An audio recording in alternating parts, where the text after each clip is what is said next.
Commission on Elections may paglilinaw hinggil sa kinikwestyong construction company na kasyosyo ng kanilang systems provider na Miro Systems Incorporated.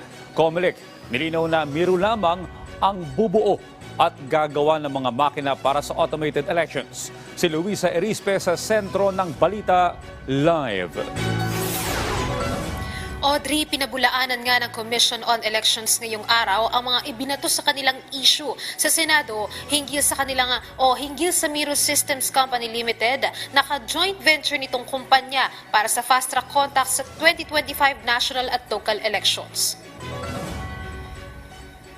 Nanindigan ang Commission on Elections ngayong araw na hindi totoo ang issue na kaliwat ka ng binato sa kanila sa ka-joint venture ng Miro Systems para sa kontrata sa 2025 national at local elections. Pagtatanggol ng COMELEC, hindi totoo na expired ang lisensya ng St. Timothy Construction Company. Mismong sa website kasi ng Department of Public Works and Highways, makikita na nasa listahan ang korporasyon ng mga lisensyadong kumpanya. Kahit pangaanya ang St. Gerard na umano'y kasosyo ng St. Timothy na sinasabing blacklisted, makikita rin sa website na lehitimo ding may lisensya at may proyekto pa sa DPWH. Mabe-verify ng lahat at sinabi natin sa website ng DPWH kahit nung pick-up na hindi siya nadi-disqualify o naba-blacklist at ang sinabit niya sa amin 131 projects na ongoing sa pamahalaan. Binerify din namin ngayon kahapon ang St. Gerald at hindi naman pala siya blacklisted din. In 2020, nasuspend siya ng isang taon. Pagkatapos ngayon, pinayagat ngayon, nag-i-exist na uli. So, walang naba-blacklist pala ng mga kumpanya na sinasabi po.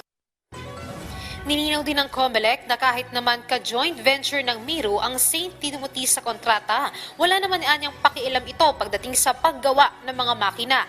Lahat ng ito, Miro lang ang bubuo at gagawa dahil financial supporter lang naman ang St. Timothy sa Miro. Ay, definitely hindi po.